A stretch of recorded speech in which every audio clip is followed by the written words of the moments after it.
दोस्तों, मैं हूँ डोरेमोन। नोबिता मेरा सबसे अच्छा दोस्त है।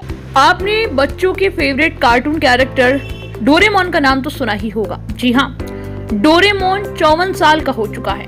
वहीं डोरेमोन कार्टून की कमाई 46,000 करोड़। पैदा होने के 100 साल पहले ही सरकार ने इसका जन्मदिन मनाया है। तोहफे में मिली थी जापान की नागरिकता। भारत में डोरेमोन के 48 करोड़ व्यूवर्स हैं, लेकिन पाकिस्तान में डोरेमोन बैन है। डोरेमोन एक छोटी सी रोबोटिक बिल्ली जिसका कब्जा भारत के हर घर की टीवी पर है। जी हाँ, हम कार्टून कैरेक्टर डोरेमोन की ही बात कर रहे हैं। देखने में तो ये एक मामूली छोटी सी बिल्ली है, लेकिन इसकी उम्र असल में पूरे 54 साल है। डोरेमोन को 1969 में बनाया गया था।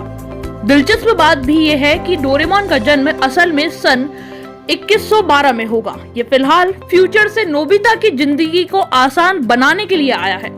दरअसल डोरेमोन जितना टीवी पर दिखता है उससे कई ज्यादा है। इस फ्रेंचाइजी की 41 feature films, 2 special films, 15 short films समेत कई छोटी मोटी फिल्में बनती रहती है। इसकी शुरुआत एक कॉमिक बुक से हुई थी, जिसमें डोरेमोन की मजेदार कहानी दिखाई जाती थी। धीरे धीरे डोरेमोन जापान का सबसे पॉपुलर कार्टून कैरेक्टर बन गया। साल 2012 में जापान सरकार ने डोरेमोन के जन्म के 100 साल पहले ही उसका बर्थडे सेलिब्रेट किया। इस सेलिब्रेशन के साथ ही सरकार ने डोरेमोन को जापान के कावासाकी शहर का ऑफिशियल रेजिडेंस भी घोषित किया था। संभवतः एक कार्टून कैरेक्टर को किसी देश की नागरिकता मिलने की ये पहली घटना थी।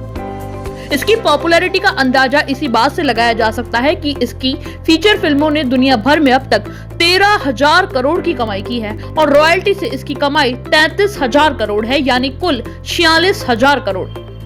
3 सितंबर को ही वो दिन था जब डोरेमोन बना। इसी दिन को इस कैरेक्टर का बर्थडे माना जाता है। भारत में डोरेमोन को 48 करोड़ लोग देखते हैं, जिनमें बच्चे और बड़े भी शामिल हैं। भारत में ये कार्टून इतना पॉपुलर क्यों है? इस सवाल का जवाब हम 14 सालों तक डोरेमोन की वॉइस आर्टिस्ट रही सोनल कौशल से भी जानेंगे। साथ ही जानेंगे कि दुनिया भर में डोरेमोन का कारोबार कितना फैला हुआ है। दरअसल डोरेमोन एक जापानी फिक्शनल कैरेक्टर है, जिसे राइटर फुजिको एफ फुजियो ने तैयार किया था। राइटर फुजिको मांगा मैगजीन के लिए कुछ नया करना चाहते थे। आइडिया की तलाश कर रहे फुजिको ने सोचा कि काश उनके पास कोई ऐसी मशीन होती जो उनकी परेशानियों का हल निकाल सकती। ये सोचते हुए वो बेटी के खिलौने पे पैर लगाने से गिर गए और उन्हें पड़ोस की बिल्लियों के लड़ने की आवाज सुनाई दी थी। इन तीनों घटनाओं को मिलाकर उन्हें एक बिल्ली का कैरेक्टर बनाने का आइडिया आया, जिसके पास एडवांस गैजेट थे। डोरेमोन एक मिला जुला नाम है, जहां डोरा का मतलब है स्ट्रे यानी आवारा, वही एमोन का मतलब है जापानी पुरुषों का नाम है, तो इसका अर्थ हुआ आवारा पुरुष। साल 2005 में डिज्नी इंडिया के हंगामा टीवी चैनल में डोरेमोन को प्रसारित किया गया। दर्शकों ने शो को खूब प्यार दिया और एवरग्रीन कार्टून बन गया। बढ़ती पॉपुलैरिटी को देखते हुए इसे हंगामा टीवी के अलावा डिज्नी चैनल पर भी प्रसारित किया जाने लगा। अब डोरेमोन भारत में इतना पॉपुलर क्यों है? इस सवाल का जवाब भारत में करीब 14 साल तक डोरेमोन की आवाज रही सोनल कौशल ने दिया है।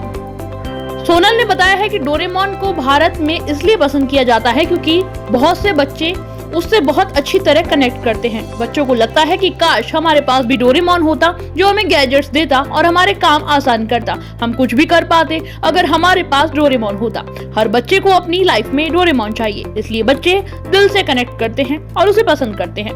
डोरेमोन भारत का हाईएस्ट रेटेड किड्स शो रह चुका है, जिसके 480 मिलियन यानी 48 करोड़ व्यूवर्स है। इन व्यूवर्स में सिर्फ बच्चे ही नहीं बल्कि बड़े भी शामिल हैं। 1980 में डोरेमोन की पहली feature film Doraemon Nobita dinosaur release हुई थी। तब से लेकर 2022 तक हर साल डोरेमोन की एक फीचर फिल्म रिलीज होती है। फ्रेंचाइजी की आखिर film Doraemon Nobita's little stars wars 2021 4 मार्च 2022 को रिलीज हुई थी। महज 3 दिनों में ही इसकी 3.5 लाख और पहले वीकेंड इसकी 6.6 लाख टिकट बिकी थी।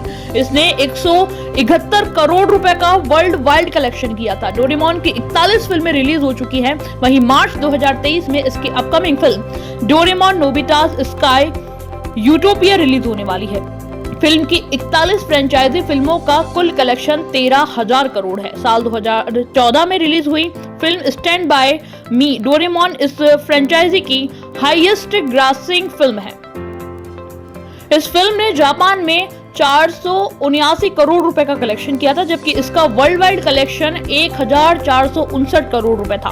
2016 में पाकिस्तान में डोरेमोन शो को बैन किए जाने की मांग उठी। उनका मानना था कि बच्चों पर इस शो का बुरा असर पड़ रहा है। 3 साल बाद इस शो को पाकिस्तान में बैन कर दिया गया। 2016 में कई कंपनियों के खिलाफ शिकायत करते हुए डोरेमोन और शिनचैन जैसे शोज बैन करने की मांग उठी थी।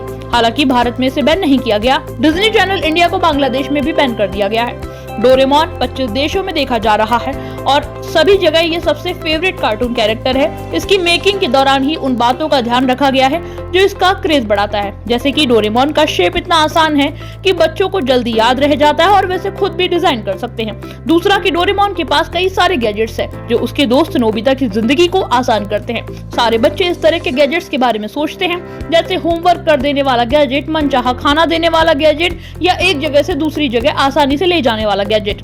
डोरेमोन का बिहेवियर भी इसका क्रेज बढ़ने का एक कारण है। उसे इतना सीधा और समझदार बनाया गया है कि वो नोबिता की हर तरह से मदद तो करता ही है, लेकिन इसके मॉरल वैल्यूज भी सिखाता है।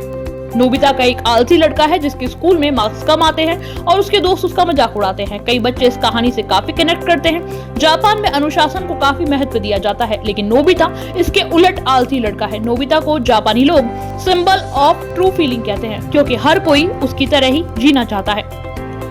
राइटर फुजिको की मौत के बाद 1996 के बाद सीरीज को प्रसारित करने से रोक दिया गया। सीरीज को कंक्लूजन तक पहुंचाने से पहले ही राइटर का निधन हो गया, जिससे व्यूअर्स काफी दुखी थे। साल भर खूब विवाद भी हुए कि आखिर डोरेमोन का एंड क्या होगा। कॉमिक कार्टूनिस्ट यासु ताजिमा ने इस सीरीज की एंडिंग बनाकर इंटरनेट पर 1998 में शेयर किया। इसकी कॉमिक 2005 में प्रसारित हुई। कहानी के अनुसार डोरेमोन की बैटरी डेड हो जाती है। नोबिता रोबोटिक इंजीनियर बनकर डोरेमोन को दोबारा बनाता है और खुशी खुशी जीता है। बिना ऑफिशियल मेंबर्स की जानकारी के बिना ऐसी हैप्पी एंडिंग लिखने पर ताजिमा ने साल 2007 में माफीनामा जारी किया और फुजिको प्रो से कॉमिक का प्रॉफिट शेयर किया। स्टैंड बॉय मी डोरेमोन फिल्म के डायरेक्टर यूची यागी और ताकाशी याजामाका ने कंफर्म किया है कि इसकी कई एंडिंग सोची गई, लेकिन कुछ फाइनल नहीं हुआ। उनके अनुसार डोरेमोन की सिर्फ यही एंडिंग हो सकती है कि नोबिता और शिजुका की शादी हो जाए, जिससे डोरेमोन का मिशन पूरा हो जाए और वो फ्यूचर में वापस लौट जाए।